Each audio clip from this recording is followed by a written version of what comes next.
اعوذ باللہ من الشیطان الرجیم بسم اللہ الرحمن الرحیم۔ سورہ نمل آیات نمبر 38 تا 44 میں ملک سبا کی ملکہ اور سلیمان علیہ السلام کے واقعے کا بقیہ حصہ بیان کیا گیا ہے۔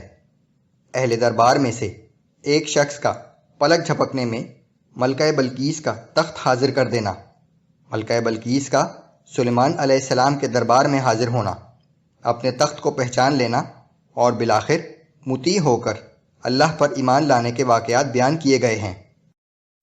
اعوذ باللہ من الشیطان الرجیم۔ قال یا ایہا الملأ ایکم یأتینی بعرشها قبل ان یأتونی مسلمین۔ پھر سلیمان علیہ السلام نے کہا کہ اے اہل دربار، تم میں سے کون ہے کہ ان لوگوں کے مطیع ہو کر ہمارے پاس حاضر ہونے سے پہلے ملکہ کا تخت ہمارے پاس لے آئے؟ قال عفریت من الجن انا آتیک به قبل ان تقوم من مقامک وانی علیہ لقوی امین۔ جنات میں سے ایک قوی ہیکل جن نے کہا کہ اس سے پہلے کہ آپ اپنی جگہ سے اٹھیں میں اس کا تخت آپ کے پاس لے آؤں گا، بلا شبہ میں ایسا کرنے کی طاقت بھی رکھتا ہوں اور امانت دار بھی ہوں۔ قال الذي عنده علم من الكتاب انا آتيك به قبل ان يرتد اليك طرفك۔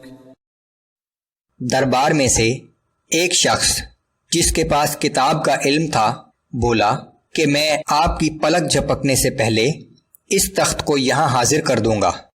فلما رآه مستقرا عنده قال هذا من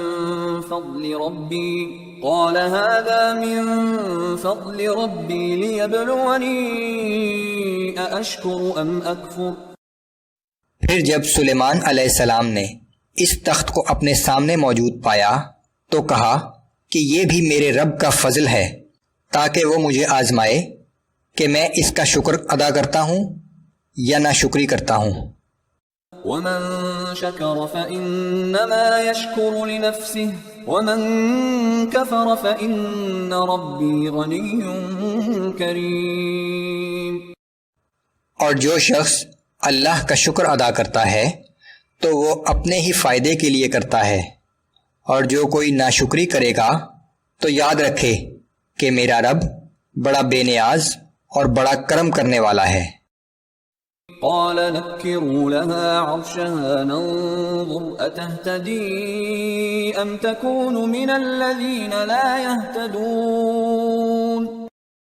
پھر سلیمان علیہ السلام نے حکم دیا کہ اس تخت کی شکل کو ایسا بدل دو کہ ملکہ کے لیے اس کی شناخت ممکن نہ ہو، ہم دیکھیں گے کہ کیا وہ صحیح بات تک پہنچتی ہے یا ان لوگوں میں سے ہے جو سوجھ بوجھ نہیں رکھتے۔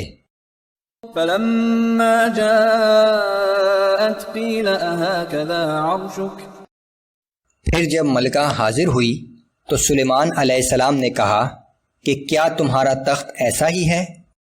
قالت كأنه وأوتينا العلم من قبلها وكنا مسلمين۔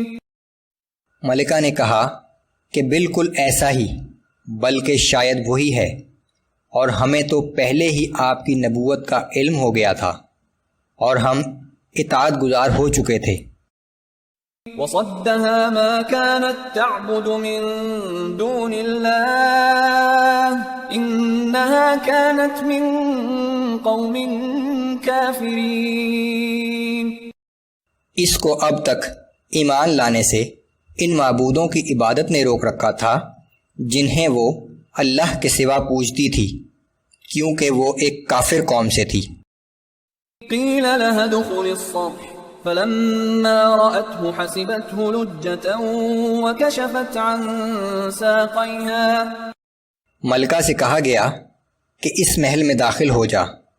پھر جب اس نے چمکدار فرش کو دیکھا تو خیال کیا کہ یہ گہرا پانی ہے سو اپنی پنڈلیوں سے کپڑا اٹھا لیا۔